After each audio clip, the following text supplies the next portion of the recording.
we know for a fact that the deep subconscious doesn't deal in negatives at all.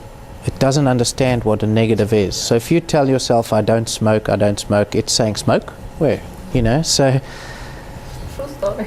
If it tells you quit your job, there's something, seek out a psychiatrist immediately. If it's telling you to do something else, follow that.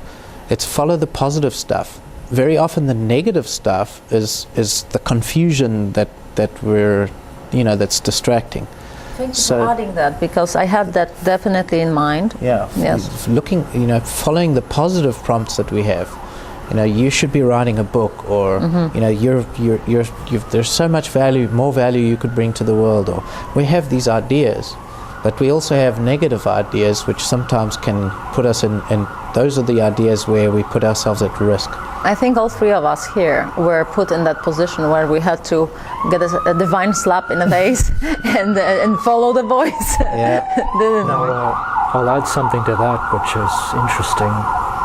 I have been warned to stay away from things, and it turned out it was exactly what I needed. And it was pretty obvious, because my body actually hurt when I got those signals to say, if you do that, it's not going to work out well. Yeah. But I think it's different than saying it's negative. I think it was more like, do this instead. Yes. Or, well, I'm not saying. But there was this intensity with this thing that it's like. Premonition in terms of warnings of, stay away from that and stay away from this. I'm not disagreeing with. The bold statement of, you get this inspiring idea to suddenly quit your job.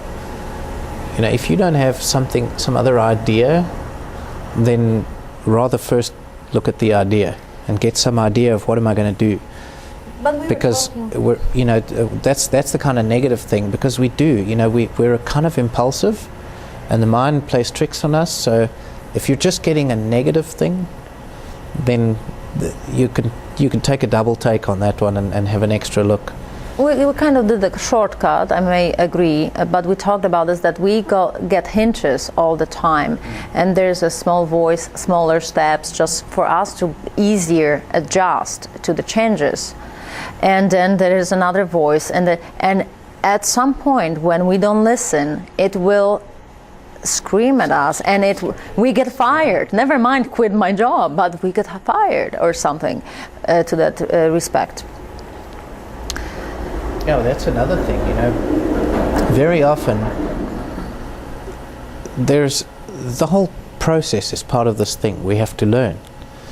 So if you're kind of sitting there and you're not happy in your job, and you're doing nothing productive to set something else up or look at other alternatives, and you just sit there, you're going to start hating yourself. But at the same time, the universe is going to arrange things, because that's what you're thinking, to get you fired or to lose your job, or you'll break your legs so you cannot go to work.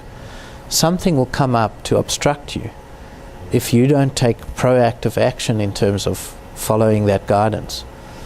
So that's important, because the challenges we experience in life tend to be accumulative. So if you take the hint and you follow the advice, you tend to the challenge is minimal.